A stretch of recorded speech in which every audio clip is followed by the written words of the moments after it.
What's going on, everybody? Welcome back to the channel. JP Dividends here, bringing you guys another video. And as many of you guys already know, earnings season just recently happened at the end of July. And one thing that really stood out to me out of a lot of the companies I own is how well the REITs were doing. Specifically for me, that's going to be VICI Properties and Realty Income. So today I want to share with you guys their earnings results and also just talk about these REITs overall, how I feel about, I feel like year to date, maybe the REITs are getting beaten down a little bit, and is it justified? That's kind of the question I'm going after today. So let's take a look at VICI here real quick. So if you don't already know, VICI Properties owns a bunch of different casinos across the US. As you can see, they got a map here, and you can just go onto their website to see all this information. But they own a ton of different casino buildings. So they are the landlord for the casinos. They're not the casino themselves, they're just the landlord for it. So for example, they own the Caesars Palace in Vegas. That's a huge one. What else? They own Excalibur, MGM Resorts. I think this one's also in Vegas. I'm not too sure, but you can go to their website and see they own a ton of different casinos, whether it's in Atlantic City and the Gulf Coast. They own a bunch in Vegas, Lake Tahoe, all over the place.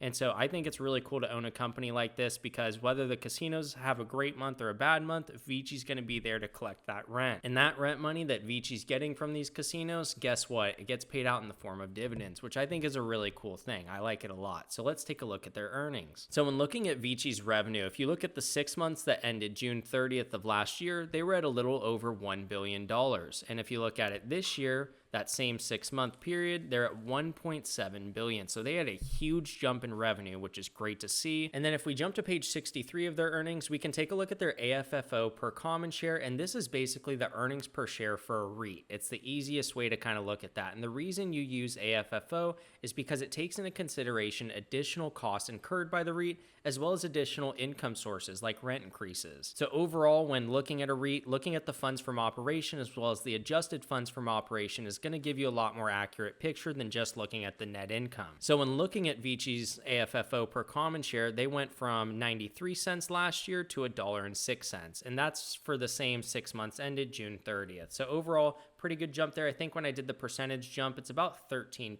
So really good to see from VICI Properties. And then when taking a look at Realty Income, they focus on buying a ton of different commercial properties. Their top 10 industries are convenience stores, grocery stores, dollar stores, home improvement, drugstores, just really casual businesses that you probably see on a day-to-day. And then when looking at the client diversification for their top 20 clients, as you can see, their largest clients are Dollar General, Walgreens, Dollar Tree, 7-Eleven, and EG Group Limited. So one thing I do really like about Realty Income is that they're not over-concentrated in one particular business or sector, which it's definitely relieving. And you can see this when you go to their website and you go to our portfolio and you go to this diversification overview. So that's what I'm referencing here, but definitely really cool to see. You can also see the geographic diversification. So that's pretty cool. I like seeing kind of the breakdown here, but Realty Income, it also pays monthly dividends, which is really nice. Now let's go take a look at their earnings. So when looking at Realty Income's revenue, the same 6-month ended period as we saw with VICI, when you compare last year to this year, they went from $1.6 billion to $1.9 billion. So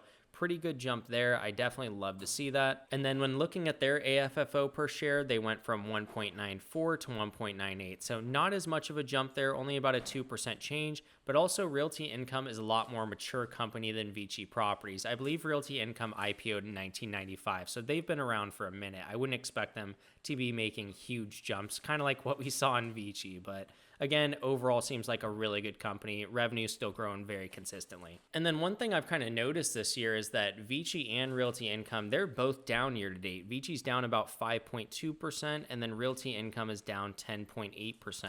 I mean, when's the last time that you guys, if you own Realty Income, when's the last time you've seen this stock around $57 a share? Like, I'm going to go take a look at this real quick on the 5-year chart. Yeah, I mean, the last time Realty Income was around this price was literally October of last year. So they're right around that 57 mark. And even prior to that, I mean, the last time you could have found them around that was what, around 2020, it looks like, sometime maybe like June 2020. So, I mean, overall, this seems like a pretty low price for a growing business, if you ask me, especially when the price over the funds from operations is only 13.79. Same thing with VICI. If you look at theirs, 12.36. And this is the equivalent to looking at a PE ratio for like a regular company, like a Microsoft or an Apple or something like that. And so seeing that they have, a pretty low price over funds from operation on both of them, They're both down year to date, but the earnings are looking really good. That kind of tells me that this could be a good pickup, a good long-term buy. That's just kind of what I'm thinking right now. Now, I know one thing people are pretty concerned about is a commercial real estate crash happening. And overall, I don't see the casinos getting killed by that because I think Vegas is going to thrive regardless. At least from what I've heard, a lot of people that have gone there, it seems like it's definitely popping. So Vici's very concentrated there, and they still have some diversification out of Vegas regardless, but I think Vici should be fine in that regard. And then when looking at Realty Income, I think they're so diversified that it doesn't really stress me out to hear about, potential commercial real estate. I mean, their largest holding is 3.8% in Walgreens, as well as 3.8% in Dollar General. So it's not like they're heavily concentrated in one thing, but I definitely do think that's something to be aware of, is maybe a potential crash happening in commercial real estate. If that was the case, I bet these stocks would probably go down more.